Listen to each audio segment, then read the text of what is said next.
This article is from Carl Sagan's vision. I think Carl Sagan is an atheist and also he's a renowned uh, philosopher, and he's a very on the leading edge of religion and psychology research.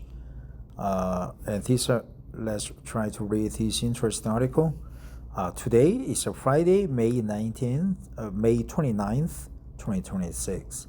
The funny part is that some people lose their minds because a filmmaker changed the skin color of a mythological character in a movie, then casually go back to praying in front of a fully European version of Jesus, even though the guy, if he even existed at all, was a Middle Eastern Jew living under the sun of Galilee, not somewhere in the snowy suburbs of Europe.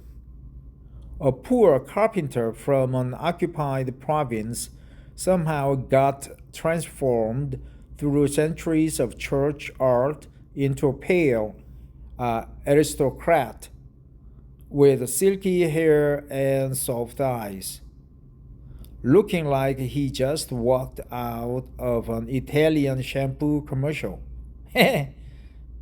Nobody stopped to ask the obvious question: how did a man from the Middle East end up looking like a Renaissance prince?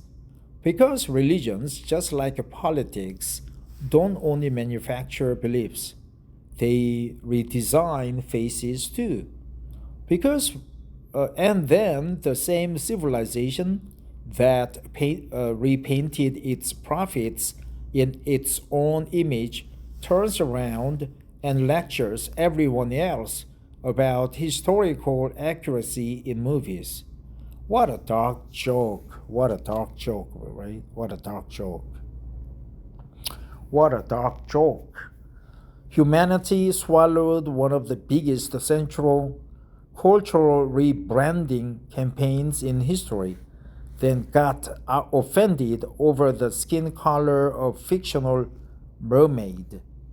Humanity swallowed one of the biggest cultural rebranding campaigns in history, then got offended over the skin color of a fictional mermaid. Damn. Say, man, was just a better marketing campaign. If Jesus looked like a man from his time, Jewish from Galilee, first century Middle East, dark hair, olive skin, Semite feature, right? How Europe reimagined him, Renaissance art, European aesthetics, Hollywood cinema.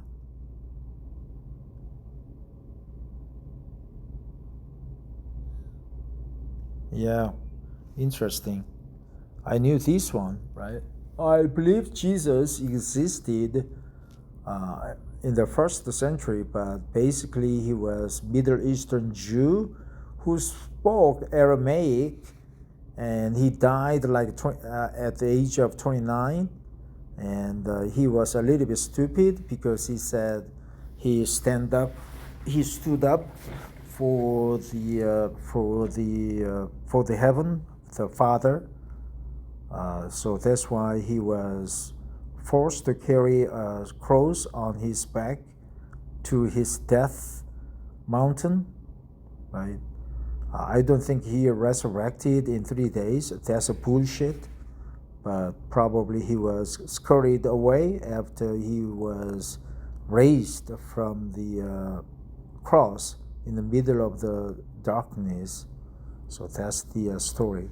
Thanks for listening. Have a great Friday. Today is a pre-election day in Korea. We elect many local leaders for their positions. Thanks for listening. Have a great Friday.